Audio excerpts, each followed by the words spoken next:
for Cape Breton-Richmond. Thank you, Mr. Speaker, and thank you for this opportunity to speak to Bill number 2, Develop Nova Scotia Act. Mr. Speaker, I just want to start off by saying that it's wonderful to see that the government is actually moving towards, obviously, and thinking very much as expanding the entire development of Nova Scotia. However, I'm really concerned about the significant amount of money that will be flowing through this Crown Corporation. And I'm worried about the amount of oversight or lack thereof that there will be associated with this Crown Corporation. There's going to be more uncertainty in economic development, additional layer of bureaucracy, and there's no sense of what the return on this investment is going to be at the end of the day. My former life, I used to do economic development in rural Nova Scotia. And one of the things that was really important when I worked for the Regional Development Authority was that the board of directors were from the community where the development was occurring. There's nobody that knows, obviously, regions better than representation from those actual communities. And I'm a true believer in that, having practiced it myself.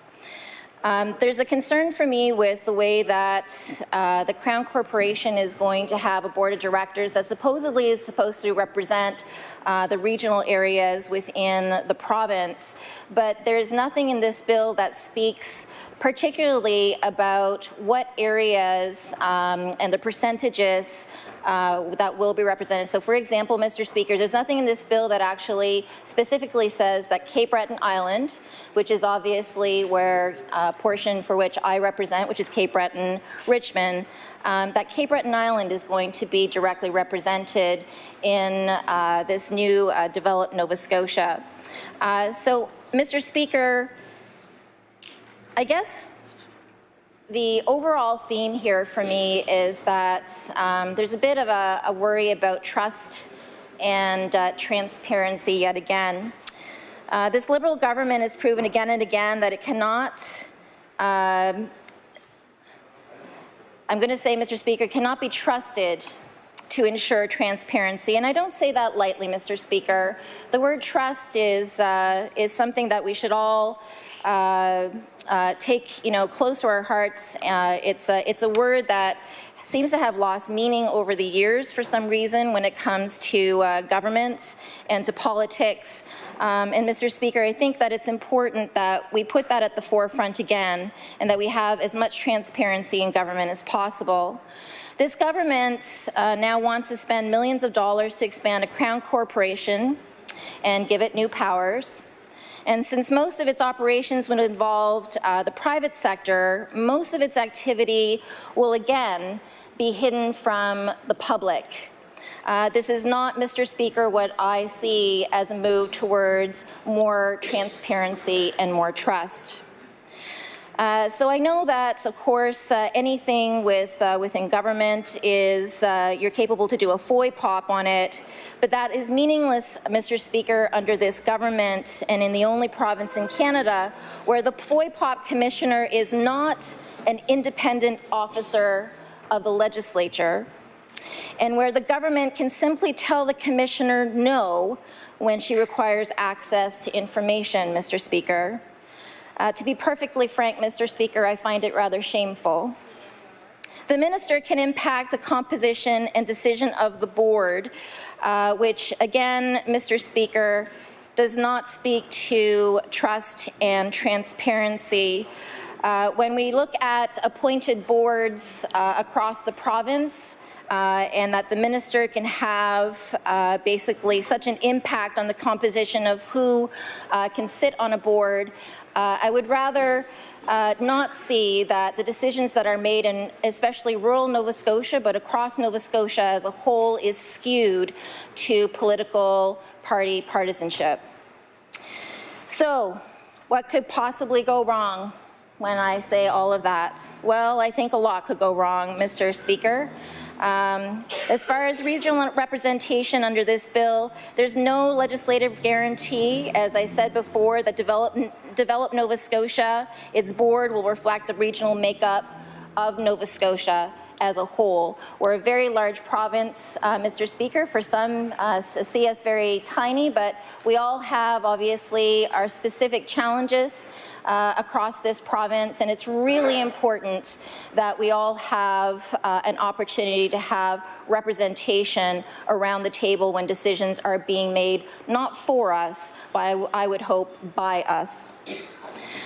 We don't know how the existing regional enterprise networks, I have the Strait Regional Enterprise Network in my own constituency, and they exist across the province. We don't know how the existing RENs will be handled under this expanded mandate either, Mr. Speaker. So I worry somewhat what the existence for the RENs will be under this new Develop Nova Scotia Act. So who was consulted in this province? Who was consulted before this act was put together and this legislation will be put through? What voice did our municipalities have in this process? And are those organizations about to be fully defunct when it comes to really having an overall ability to be able to give their input into the process of what happens at their own doorsteps as far as development in their regions and across this province as a whole? I think that the government is actually doing a grave disservice, pardon me, Mr. Speaker, to the credibility of this new organization. And I believe, I'm sure, that the government obviously wants it to succeed. But again, Mr. Speaker, I cannot emphasize enough the importance, and I do not see it in this piece of legislation, of the almost mandated or legislated representation of all people in all regions across this province. If this act is actually going to, and this board and this organization is going to act as a consultancy service of sorts to go out into the regional areas of this province, it needs to make sure that its board of directors represents the province as a whole. So again, Mr. Speaker, I'm not one to add more layers of bureaucracy, but this seems to be another layer of bureaucracy with, I'm not really quite sure how much to show for it.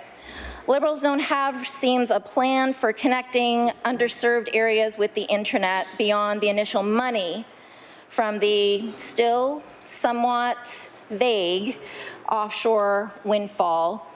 I almost said secret there, Mr. Speaker, but I'm going to try and stay to, it's very vague. We still don't really quite know the details of the money that has come from the offshore money that's going to be invested into the rural internet projects across this province.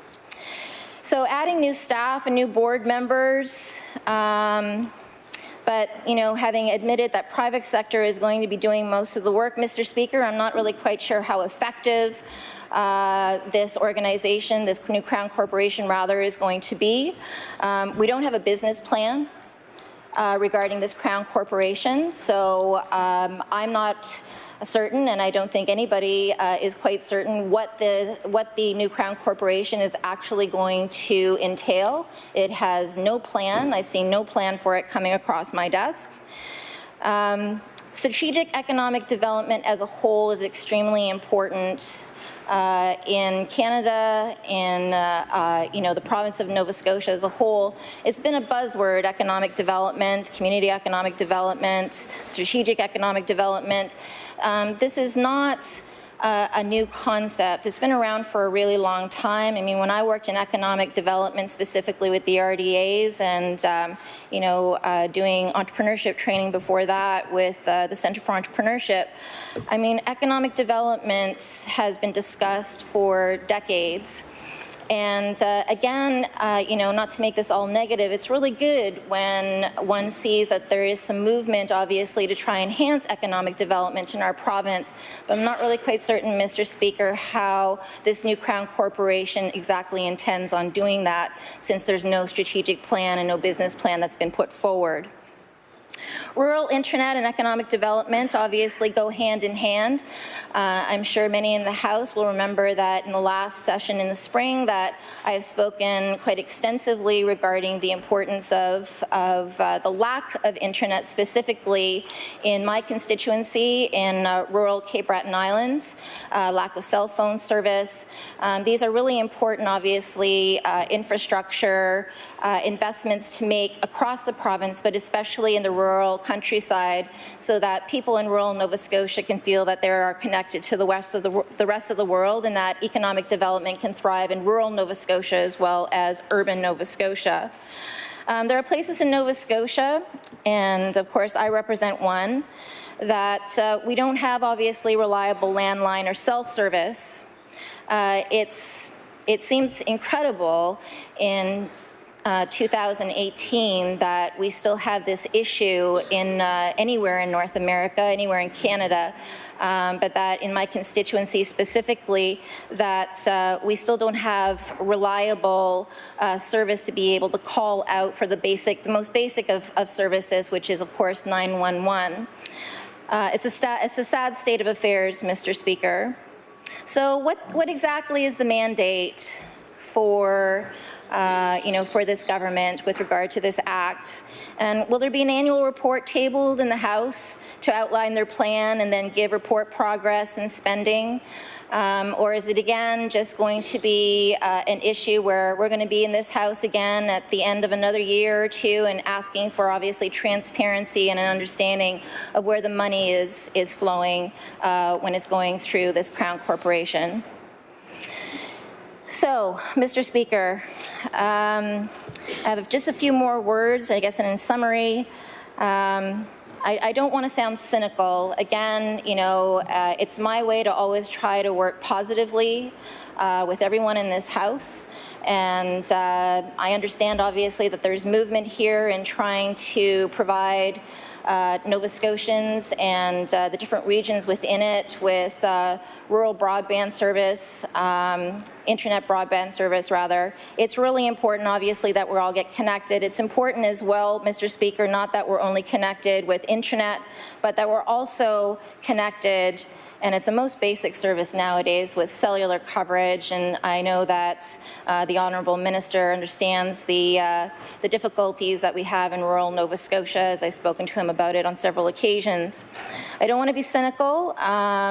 It's just really that it's a repeated experience with this government that we're having issues with really trust and transparency.